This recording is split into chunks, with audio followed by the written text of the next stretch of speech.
Hello, everybody, and welcome to 5 Innovative Strategies to Conquer the Inbox. We're here today with Marketo, so we're looking forward to a great webinar with you. And before we start, I'd like to do just a little bit of housekeeping. So here's our agenda for today. We'll have a couple of minutes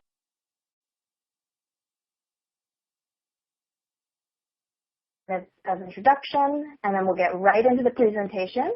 And then we'll have some time where we have Q&A with you. And we definitely want to hear your questions. We want to know what you want to know. And, this is a great opportunity because we have one of Marketo's great email marketing experts. So take advantage of him and ask him your questions. To do that, you'll submit your questions on the bottom left of your browser in that little module for Q&A. Type them right in there, and Kate, our producer, will get them answered. And if you have any other sort of questions or you want to look at the additional resources, you'll see them all in the colorful widgets at the bottom of your browser. A little bit about CMSWire. We were founded in 2003. We have over 400 editorial contributors, and we produce a lot of key services like articles with a lot of editorial themes, monthly tweet jams, hangouts, and webinars just like this one. We're covering 3 primary topic areas: customer experience and digital marketing, social business and collaboration, and enterprise information management. We also want to make sure that you get to know Marketo. Marketo is a leader in digital marketing software and solutions, changing the market with technology innovation and thought leadership. If you want to learn more about Marketo, just go to www.marketo.com. So a little bit about today's speakers. That's me. I'm Candace Quee. I am the Manager of Events and Strategic Content at CMSWire. I'll be moderating today. And we also have Michael Madden from Marketo. He is the Demand Generation Programs Manager. So welcome, Mike. We are so excited to have you here, and I'll let you get started. Thank you, Candace. It's good to be here. All right, let's dive right in.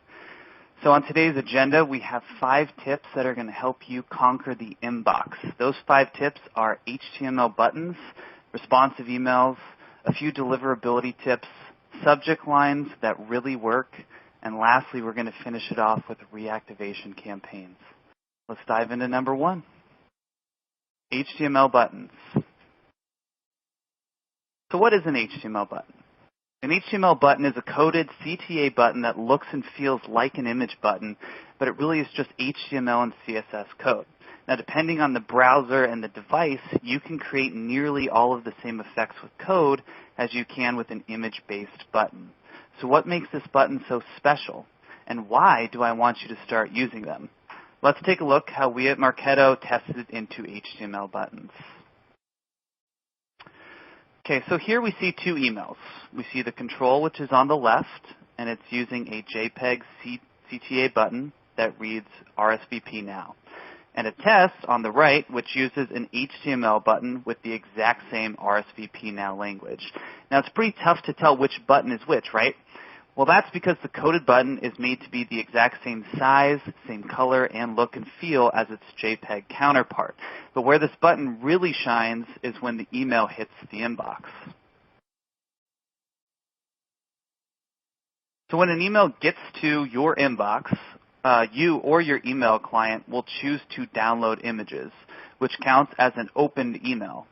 Now on the left here, you can see that all of the images need to be downloaded, and that the RSVP Now CTA button, the main attraction in your email, is hidden. Only when images are downloaded does your image-based CTA render in all of its glory. But on the right, the HTML button renders before the email is opened. Why? Because this is code, not an image. Nothing needs to be downloaded at all, and your main call to action is made clear and apparent before the recipient opens the email. What's most interesting about this test is the numbers. So let's take a peek.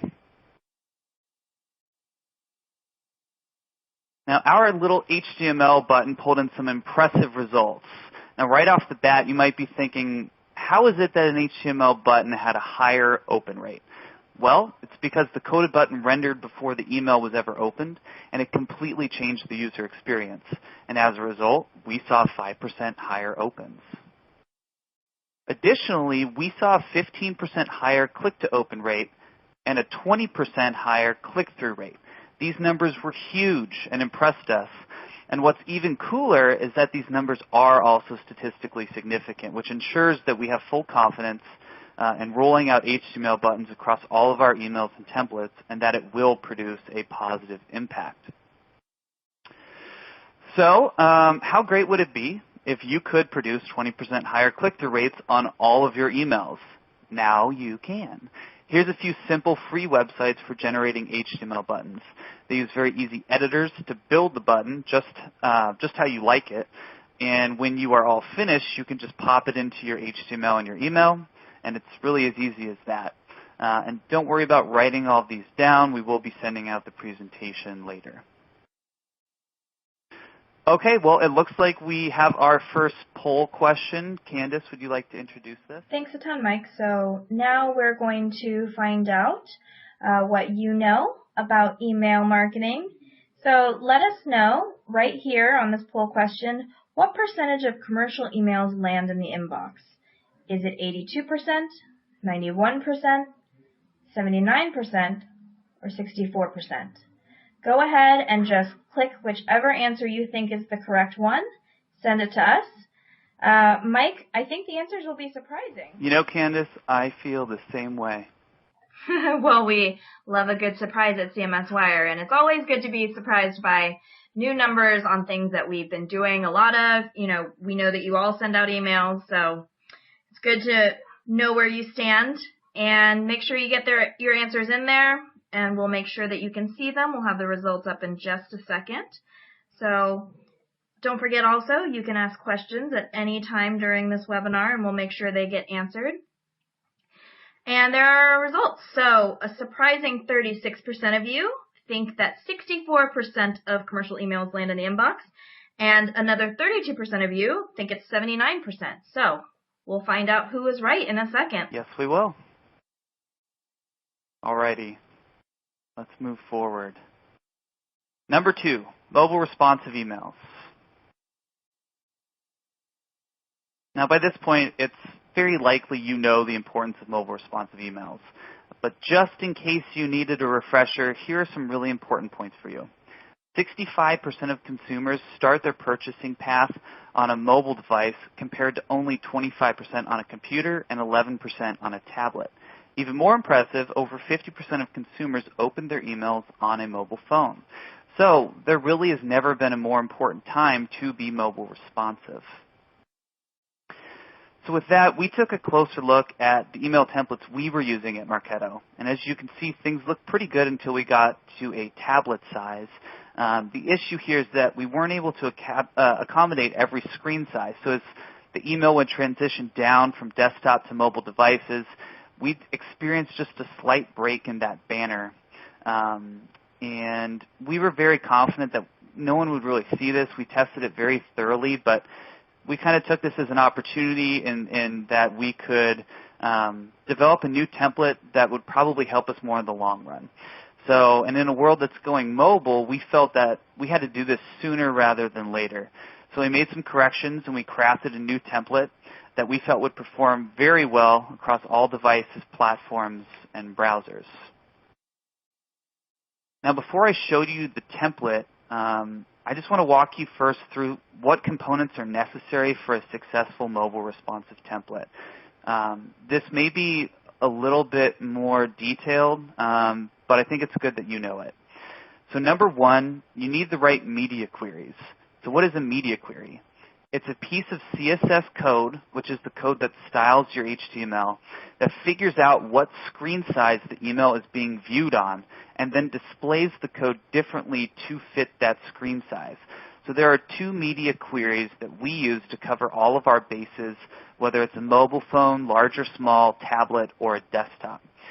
For tablets, we use @media, only screen, and max width 640 pixels. Now, this means that when an email is displayed on a screen with a max width of 640 pixels, it displays differently.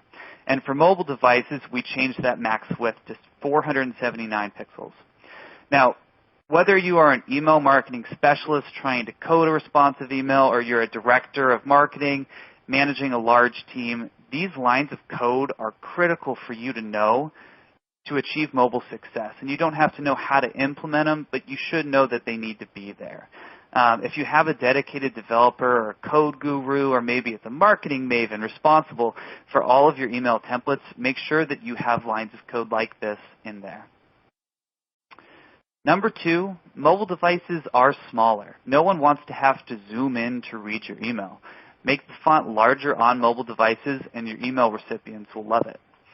Number 3, scrolling is fun, but make sure your main CTA appears on the screen when an email is opened. It's called being above the fold.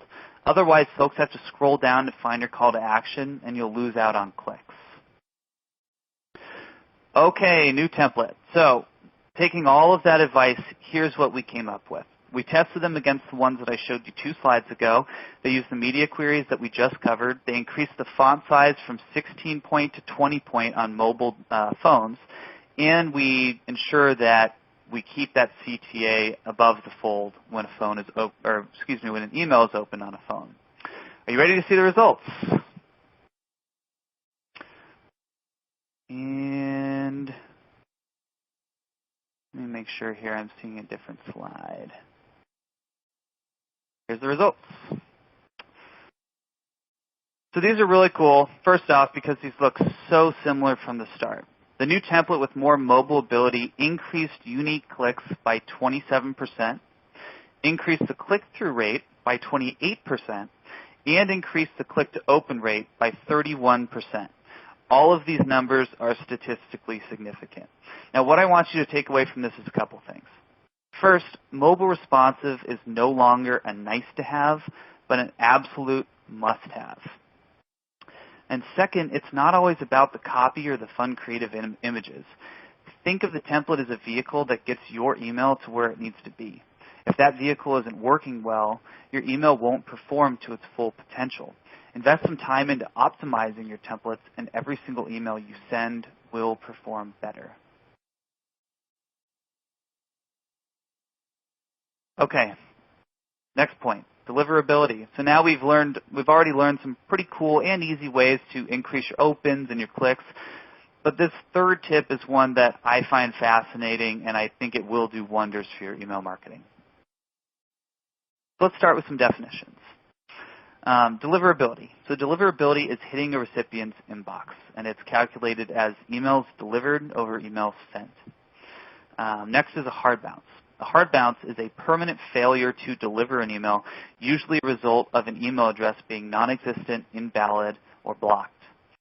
A hard bounce not only hurts your deliverability numbers, but it also hurts your sender reputation. So the less hard bounces, the better. Next is a soft bounce. A soft bounce is a temporary problem with email deliverability that can be due to an unavailable server or a full inbox. I want to cover spam traps. So a spam trap is when a sender repeatedly hits a dead email address, and it will hard bounce.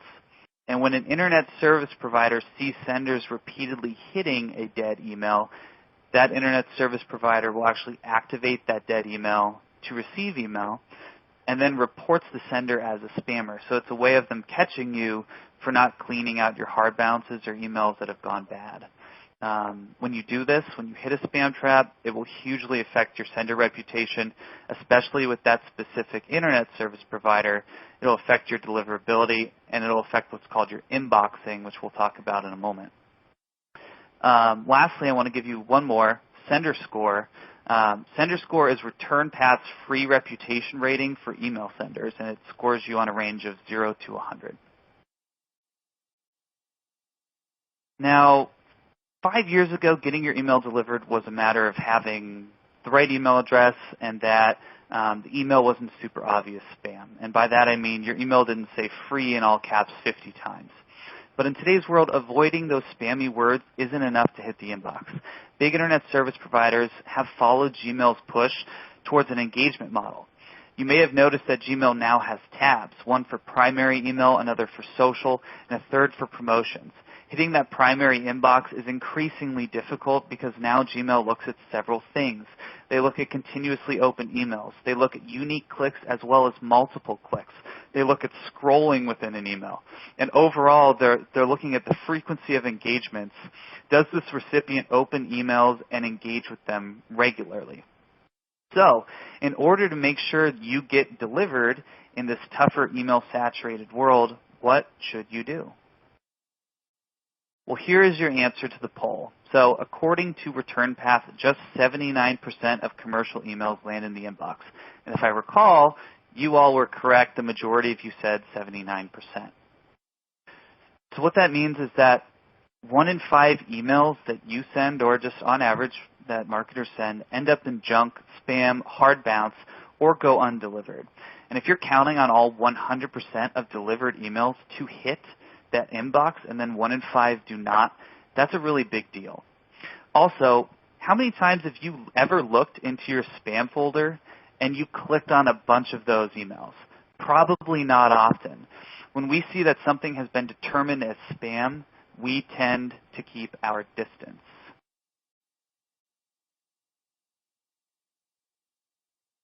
Now here's a few tips for better deliverability. Tip number 1, set a lower soft bounce threshold. So whether you use an email service provider or a marketing automation solution, you should be able to set a soft bounce threshold. Now oftentimes they're set to conservative numbers, maybe something like 10 soft bounces on an email address equals what would be a hard bounce, or an email that they will retire for you or should be retired. Soft bounces have a possibility of becoming something that's more like a hard bounce and more detrimental to your sender reputation, so it's best not to take your chances. Here at Marketo, we actually have campaigns that say if an email soft bounces more than 6 times in the past 30 days, we retire that email for good.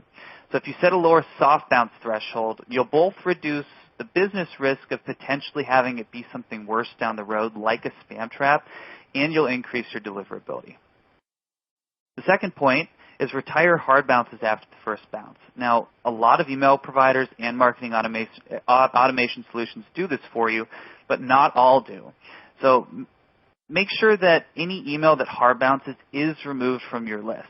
It won't do you any good to keep sending to an invalid email. And I know that some of you may, if you're using an email service provider, your email database likely lives outside of that email service provider. It maybe lives in a SQL table or Excel or Access. Just be sure to export your hard bounces and run them regularly against your list and mark them as invalid so you don't keep putting hard bounced emails into your email service provider. And just to give you an example of why hard bounces can be very detrimental, let's say that in the first 10% of emails delivered to Yahoo email addresses, you hit a spam trap. And Yahoo is now going to say, I'm going to restrict 90%, the remaining 90% of those Yahoo emails from being delivered because they think you could be a spammer just based on that first 10%. Your reputation with Yahoo would then be tarnished, and now you have to repair that relationship over time. And if Yahoo emails happen to make up, say, 30% of your email database, that's lost revenue every time you send an email to Yahoo emails until that reputation is repaired. So making sure that your hard bounces are retired after the first bounce is really critical. Lastly, practice good email hygiene. Emails go bad. Some go bad after 6 months. Others might go bad after 6 years. And when that email you don't use goes unused for, let's just call it a year, an internet service provider like Gmail or Yahoo might turn that email into a spam trap. And as I said earlier, hitting a spam trap can kill your sender reputation. So to help keep your list clean, there are great data companies that can clean your email list for you. They'll come back with results showing which emails are safe to send, which ones are bad, and which ones are unknown. And then at that point, you can actually go in and say, okay, we know these ones are bad. We're going to mark them all as invalid. We know these ones are good. We'll add them to like a safe to send list. And then for anything that's unknown, you can run small campaigns, maybe 500 emails at a time, where anything that becomes delivered, you can go back in and say, yep, we're certain that this is a deliverable email address. It didn't hard bounce or soft bounce. We're going to mark it as valid, and anything that does not, you can go ahead and scrub it from your database. Keeping your list clean and scrubbing it annually or biannually will help ensure that you reduce hard bounces, soft bounces, and spam traps. The positive result here is that you reduce your business risk, and all of your email metrics will actually increase. Now let's move on to inboxing. Now, beyond deliverability, there is something called inboxing, and inboxing is actually the percentage of emails that are delivered that actually go to your primary inbox folder. So not junk, not spam. So a lot of people don't actually know this, but the spam folder or the junk folder still counts as a delivered email. So you may have 99% email deliverability, which seems really, really high, and it is, but only 50% of those emails may actually be hitting that primary inbox. And if you're counting on all 99%, or let's say the average of 79% that we just learned about, to hit the inbox to drive revenue, and then some large percentage end up missing that inbox, that's not good for your business. So luckily, there are tools that measure inboxing, which is just what I'm about to show you, actually. Or actually, I should just talk about it more. There's some great tools. ReturnPath actually has a tool, and Marketo has a tool that's integrated called 250OK. They show you a breakdown of how your emails inbox across all the different providers. So anything for B2B companies, B2C companies that have large B2C lists like your Yahoos and your Gmails. There's even reports that show you where your emails get placed within the Gmail folder system, so primary, social, or promotions. And just some tips on how you can increase your inboxing without an actual inboxing tool. Number one is lowering your soft bounce threshold. So like I said, the less times you soft bounce, the lower the risk for a hard bounce. This keeps your sender reputation up and your email list clean. Internet service providers love seeing companies send to clean email addresses, and they'll actually reward you for doing so and let you get into the primary inbox more often. And then number two, removing all hard bounced email addresses after one bounce. I know I keep repeating myself, but this is very important. It's just not worth trying to email them again. You don't want to hit a spam trap, and you don't want to get blacklisted. Blacklisted is where your IP address ends up hitting a spam trap. Someone catalogs you, and they end up adding you to a blacklist, and a blacklist is just a list of spammy senders that's on the Internet.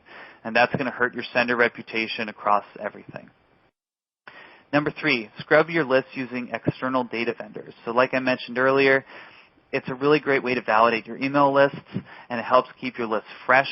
You can do it biannually or annually. It all just kind of depends on how big your database is and how rapidly your database might be growing.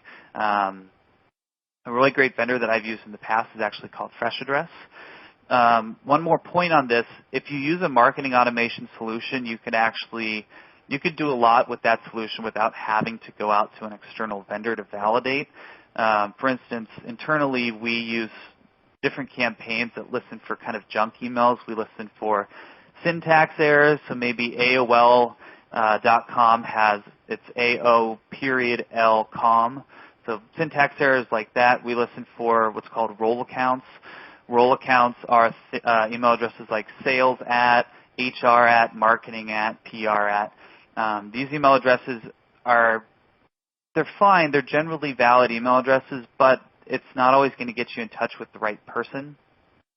And a big reason why it's kind of dangerous to send to email addresses like that is they typically live on the Contact Us page of any company website, and companies can go in and they can actually pick those email addresses. It's called harvesting, and they will add them to lists. They'll add them to certain lists to try and catch spammy senders. These are what's known as a pristine spam trap.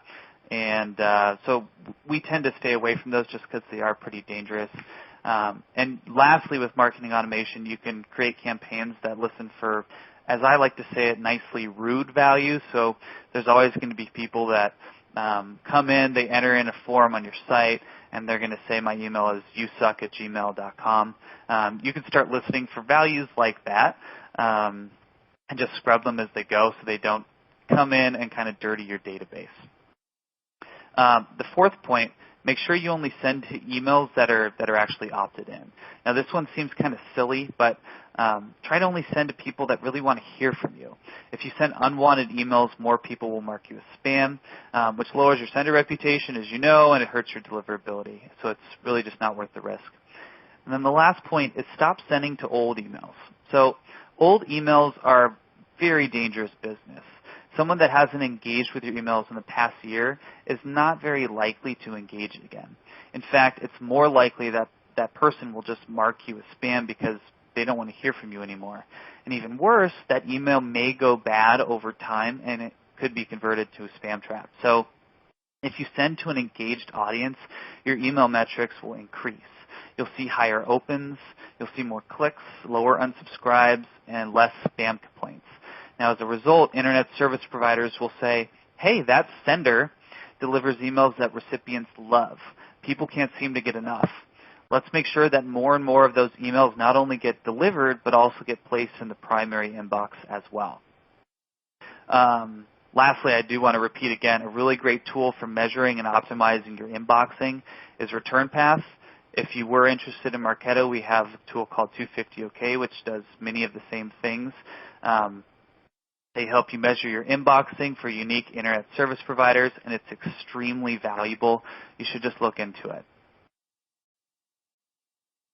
Number 4, subject lines. So character limits matter. Now, let's just do a little example here. On the left, we see a family picture. We see distinct faces. We see emotions. It's very easy to absorb. On the right, we see hundreds of people all squeezed into one picture. We could probably make out some faces with a magnifying glass, but that would take a lot of time. We don't want to put in the effort. The point here is that you want something that's simple and easy to digest. Just like these pictures, your email recipients like simple subject lines without a ton of words. The more complex you make it, the less likely you'll capture their attention. So keep your character limit between 30 and 50 characters, and that is your sweet spot. And then here's some subject line writing tips. So the first, front load the important stuff. Put all the actionable words at the beginning of your subject line. And I see a lot of people fail to do this, and it's like all the components in that subject line are there. It's just the placement of those words. So a good example would be 7 hacks to boost your email open rate versus boost your email open rate with these 7 hacks. 7 hacks here would be that front load that I want because it just gets people to open. Number 2, ask a question. The example would be, did you miss this? Versus, you missed this. It's different tone, right? Or another example could be, have you seen the Holy Grail to higher revenue? Versus the Holy Grail to higher revenue. Questions elicit responses much better than statements. People want to open a question. Third, use numbers. People love numbers and love lists. If you go on, say, HuffingtonPost.com, probably half the articles that you see appear there use numbers as the very first word in the headline. Here's some examples. 297 days left until ... Or 3 secrets to killer email marketing. Or 100 things you need to know about holiday marketing. The point is, people love numbers. Use them. Number 4, use the pronoun you or your. This makes it feel so much more personal. An example would be, the webinar starts soon. Can you join us? Or your complete 2015 holiday wish list. Number 5, have fun with rhymes and alliteration. I have seen this work so well, so many times. It doesn't even matter if it has too much to do with the content of your email. People just love alliterations and rhymes. So here's some examples. Social music marketing, bands, brands, and fans. or an unusual arsenal. Tech tools to topple a tyrant. People love to read that. Use them to open your emails. Number 6, keep consistency from subject lines to body copy. Nobody, and I repeat, nobody likes open bait or clickbait. Subject lines like open this email or else perform very poorly when you look at email performance on the whole. And it should be obvious, right? Like anything, people like to know what they're getting themselves into. Writing a subject line that's too broad or tricks the email recipient to open may get you decent open rates, but your click-to-open rates will suffer. Here's an example. Let's say that you are a cookbook recipe website.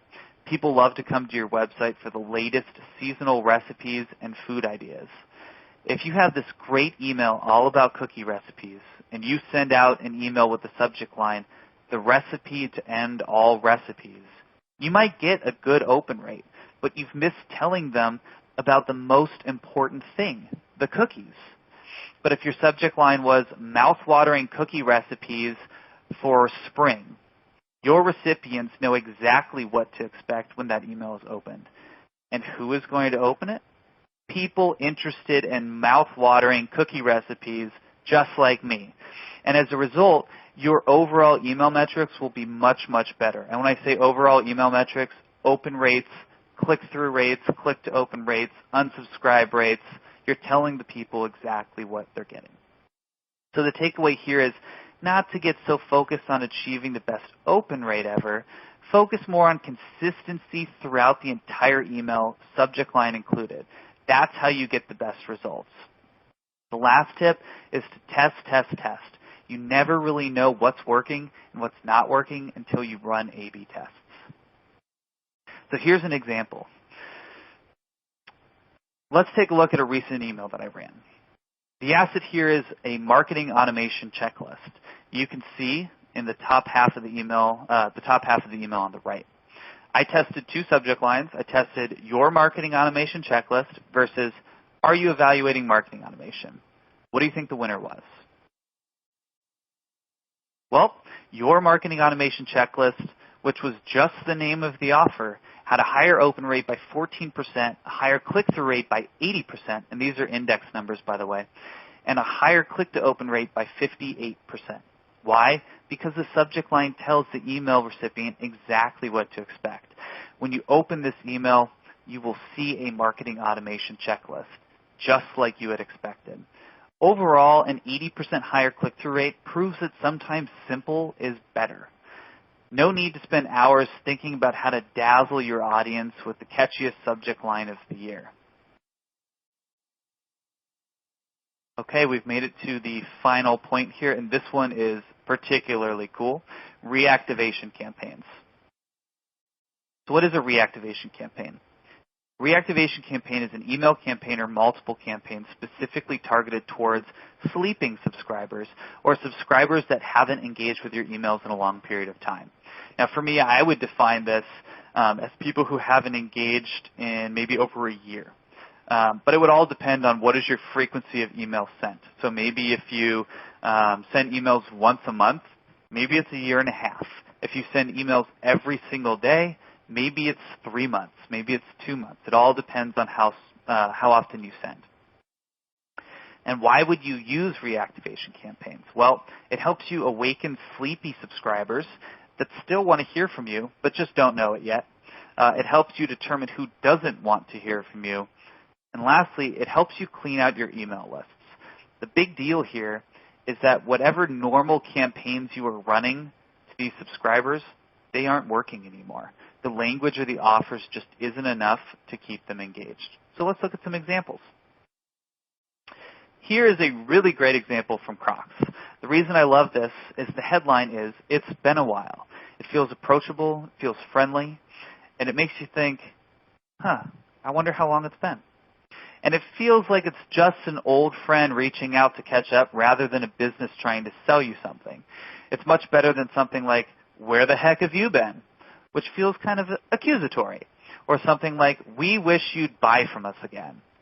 Now, Crocs here is offering a 20% discount to verify the subscription, which is an awesome way to jumpstart a sleepy subscriber and get back on the fast track to a purchase. This one is outstanding, not just because it's Kate Spade. Not only is Kate Spade trying to activate a sleepy subscriber here, but they've segmented to know that this particular subscriber is a Gmail email address. They're asking them to check their promotions tab, drag the Kate Spade emails to the primary tab, and ensure that all Kate Spade communications end up right in front of their eyes. This is what's called whitelisting. Now, if you have a large Gmail universe within your email lists, try to use tactics like this to make sure that your subscribers are whitelisting your email address. This helps improve your placement for Gmail and your inboxing. You'll also notice that there's a reoccurring theme here with some of this language. It's dating language. Let's stay together. It's been a while. We miss you. It's all the perfect language for effective reactivation emails. It's soft, and surprisingly, it makes you feel like they truly miss you and love you. This builds trust, this builds branding, and it builds a greater tie to your company. So, reactivation campaign tips. Number one, isolate your sleepy subscribers. First, you have to choose who is the right subscriber to get this kind of campaign. Like I said earlier, I like starting with people that haven't engaged in the past year. And if you find that that audience is maybe too small or too big, go ahead and play with your engagement window for whatever suits your needs. And I think, too, it's important that I tell you, you need to also define engagement. Everyone has a different business model. Everyone's trying to get people to engage in a different way. For me personally, I would say I need to make sure who hasn't clicked an email in the past year, or who hasn't opened email in the past year, or who hasn't filled out a form in the past year, who hasn't visited our website in the past year, and then that would help me build my audience. If you're using an email marketing solution, or excuse me, an email marketing automation solution, or you're thinking about using one, you can set up triggers that listen for inactivity windows and send reactivation campaigns. These are great because you don't have to worry about creating new campaigns. So what I mean by this is someone comes into your database, they engage for a little bit, you set up a trigger that says, hey, if anyone doesn't engage in a year, send them this reactivation campaign.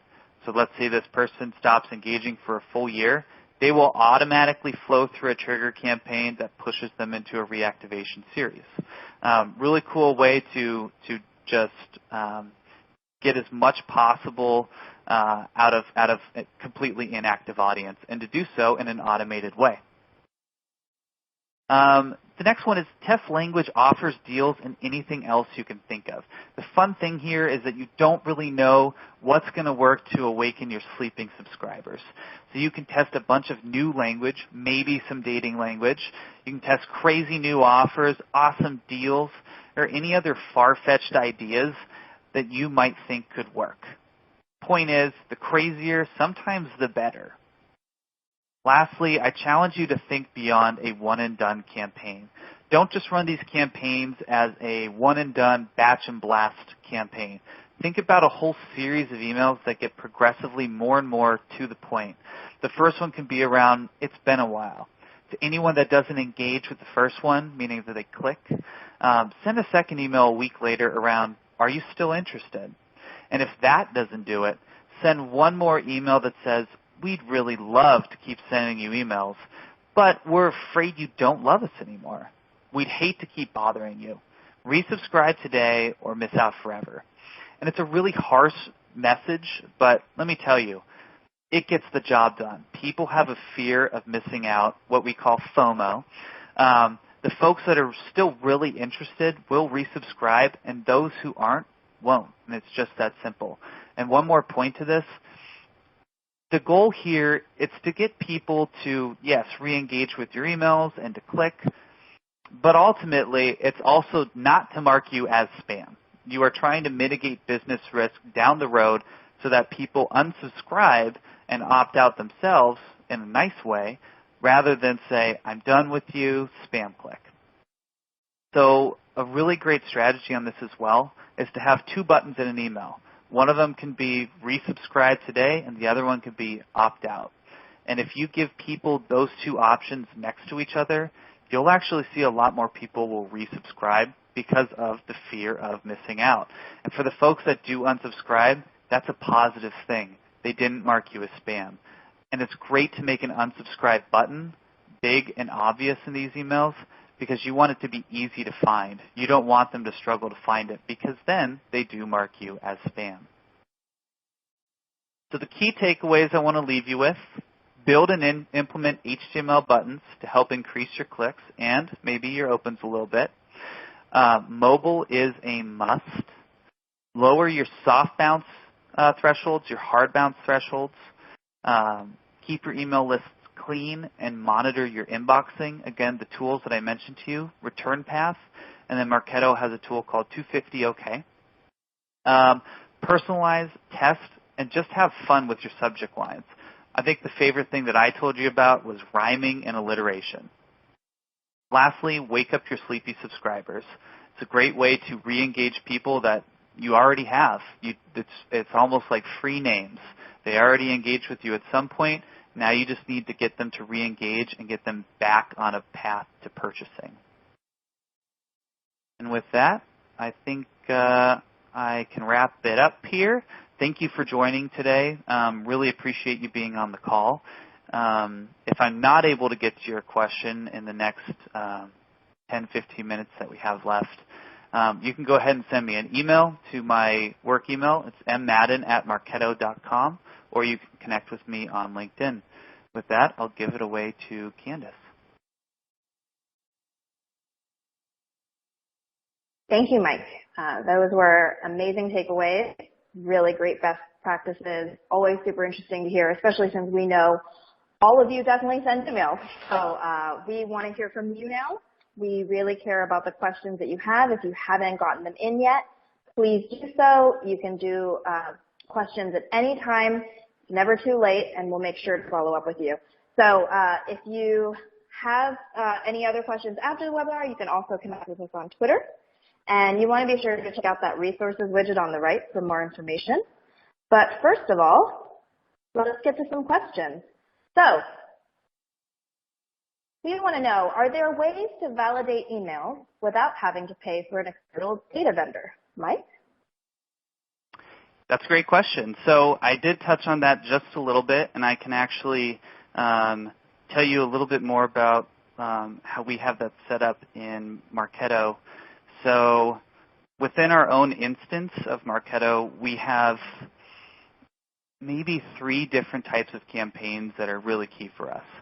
The first one is our soft bounce thresholds. And how we implemented that was we said, okay, we have hundreds of thousands of emails within our database. We need to figure out, first off, what are all the emails that we think have soft bounced a lot? So we ran a batch and blast, just a batch cleanup campaign that said, if you've soft bounced greater than 10 times in the past 90 days, we're going to mark you as invalid. And we're going to restrict you from future mailings. And so that kind of cleaned up everything in the past. And then we built a triggered campaign that said, okay, now we need to catch email addresses as they occur. As emails continue to soft bounce, and they soft bounce more times than we're comfortable with, we're going to also mark them as invalid. So we said, if an email soft bounces a minimum number of 6 times in the past 30 days, we're going to move that to invalid as well. So we cleaned up problems, emails that were causing us problems in the past, and then we built something that cleans them up as we continue to email. So our lists will effectively get cleaner and cleaner as we email. Now, we did a similar thing for different types of soft bounces. Now, soft bounces can be categorized into like 10 or 15 different kinds of bounce codes. And bounce codes, it's really just a way of saying, like, what kind of soft bounce was this? And it will be, full inbox, or server temporarily down, or, all these different things. And Marketo actually has a way of categorizing soft bounces to tell you, like, which ones are coming from emails that are invalid, that we are very, very sure are invalid. And it actually has another way to categorize where it catches kind of anything that we were unable to categorize. And in Marketo, it's called Category 9. And anything that we're unable to categorize is usually the ones like these are syntax errors that we weren't able to catch. These were invalid emails that we weren't able to catch. These were like emails, soft bounced emails that we had no idea how they soft bounce, and that's scary to us because that could mean something bigger. So we have the same kind of campaign set up that listen for those specific types of soft bounces all throughout kind of the life cycle of an email address for us, and it helps reduce business risk, and it actually has produced huge measurable results on our deliverability numbers as well as our inboxing numbers. So that was a really great question. Awesome. Yeah, a really great question. Obviously, very good information, Mike. We also want to know, what do you think makes a bigger impact? Subject line testing or body copy testing? That's a great question. You know, I would say it's tough to really say. And I'd say that for two reasons. Maybe one big reason. Your emails have to show consistency throughout. So I mentioned that a little bit, and I actually showed the example of your marketing automation checklist. And just having a subject line that created that consistency from the very first initial impression in an inbox to the open and the actual copy that you saw really helps increase the overall metrics of that email. And if we were going to choose an overall metric, it would be your click-through rate. Did you have a higher click-through rate? Were your unsubscribe numbers lower? So I would say it's hard to choose one. I'd say that at times I think it's wise to do whole email tests. If you're, say, you know, we have a control email and we really want to test this new theme. And I'd say, you know, if you were going to change a body copy, keep the subject lines the same and just test body copy, but it was drastically different, it's going to be hard to see results if your subject line doesn't consistently match your body copy, if that makes sense. So I'd say really easily, you know, play within the same themes, play within the same lines, and that's the most accurate way to kind of get a read on your tests. Subject line tests are really easy to perform, and you can do them very often. Copy tests are a little bit tougher just because it takes more thought.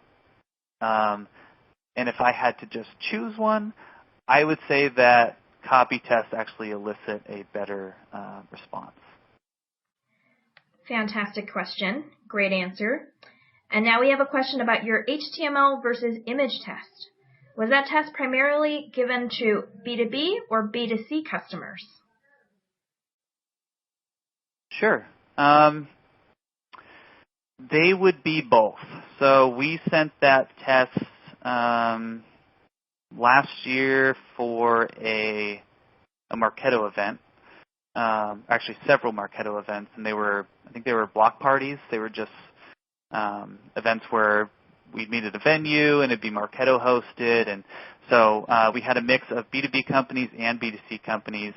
They all had they would have spanned kind of everything. So a lot of them could have been in Outlook. They could have been in Gmail. I know Gmail, you can make it to where images are automatically downloaded and you don't have to actually do it yourself. So yeah, it would have spread across all different browser types, email clients, devices. So very fair test, B2B and B2C. So let's also find out, does ISP convert invalid email addresses into valid email addresses and in turn make those spam traps? Let's see here.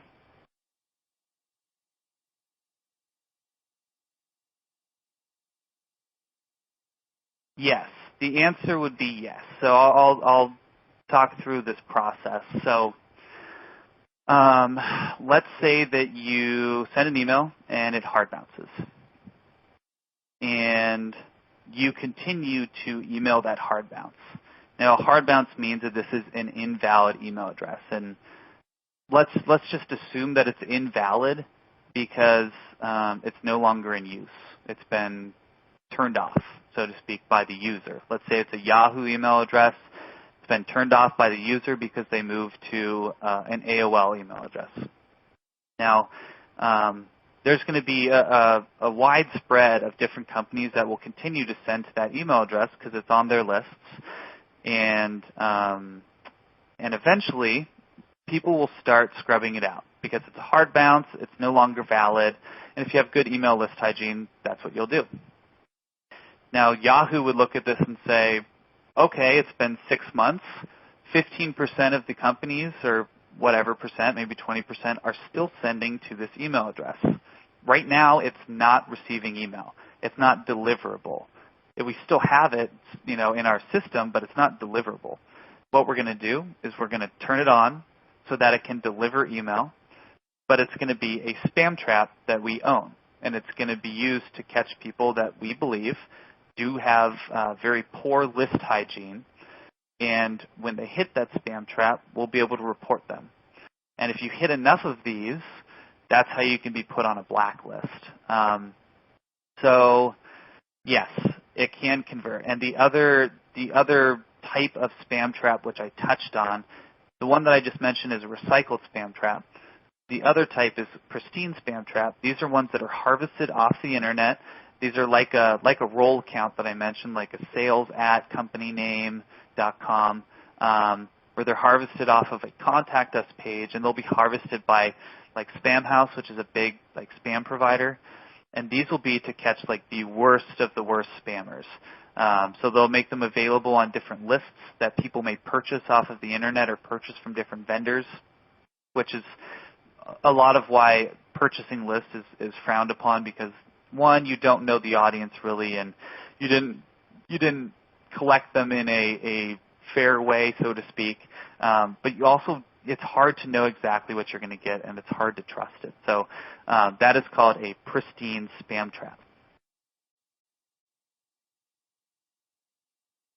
That is very interesting. And going back to your HTML button, can you add an HTML button to a text-based message? And have you tested text-based versus HTML templated email? That's a great question. So, yes, absolutely. You can add an HTML button to a text-based message. Text-based messages, really, they are HTML-based because it still is going to be written with paragraph tags, break tags. You're going to have to style your text. It's just that there aren't the colorful elements that you would see in what's considered an HTML email. So absolutely, you can add those in. I think it's a great thing to test because text messages or text-based messages, they're not as colorful. And if you did throw something in that's very colorful, it's a great way to highlight your call to action even more. We have tested text-based versus HTML templates here. More times than not, depending on the email and the type of audience, we've seen text-based do very, very well, which is great because it's actually a lot less work to put a text-based email together than an HTML-based. But from a branding standpoint and kind of the experience that you can give someone, HTML-based emails, I think, do have a very, very strong place in your email strategy. But yeah, that's a great question. I say by all means, definitely test the HTML button in a text-based email. I think it would work well. And on a similar note, what is the current state of HTML and CSS in email? So you mean maybe is it generally less rigid, HTML tables for layout kind of stuff, right? I think that's what this is asking. So the current state, it's unfortunately email templates tend to operate still kind of like we're in the late 1990s, but things have gotten a lot more advanced. So I would say the templates that we run on are they're all on what's called fixed table widths, where you basically define the elements within that email to be a fixed width. And that fixed width is going to change as it appears on different browsers. So, for instance, if you ever play with a website and a website is mobile responsive, there's kind of two types of responsiveness that you'll see. You'll see one with fixed widths, where as you pan in a browser window, it'll kind of gradually change to different sizes, and you'll notice breaks. And then the other type is called flexible widths. Flexible widths are built not on pixel widths, but they're built on percentages. So it's always going to be like this element is going to display at 68% of this element. So they all kind of feed off of each other like that. So if you pan that down, it slims down and scales down really nicely. There's no breaks, and it's all kind of a real-time scale down, if that makes sense. Emails have gotten better. We are now able to do mobile responsive on more devices, and more browsers and email clients support it, but not all do. There's actually some really great resources available on the web where you can see kind of a breakdown across all the browsers and clients and mobile devices and what they actually support. For instance, I think it still is like this. I think Gmail does not support. I know it doesn't support certain CSS, but I know it doesn't support things like certain colors of links. You'll notice that, and maybe this has changed recently, but you'll notice that if you style a link to be the color red, Gmail, I think it tends to show up as blue because they just want it to be blue. But there are great resources available on the internet that can tell you about that and kind of give you best practices on where we really are. Okay, great. So thank you so much for those incredible questions and your incredibly informative answers, Mike. We had a great time with this webinar. We learned so much. I hope that you, the audience, did as well. I'm sure that you did. With that, we want to say thank you. This webinar has been recorded. We'll get the on-demand to you. Sorry for all the little technical glitches, but we'll make sure to clean that up for you in the on-demand. We'll also have a recap article on CMSWire.com, so stay tuned for that. And a big thank you to Michael. Thanks so much. If you are interested in sponsoring a webinar, please email us at webinars@cmswire.com. Thank you, everyone, and I hope you have a great day.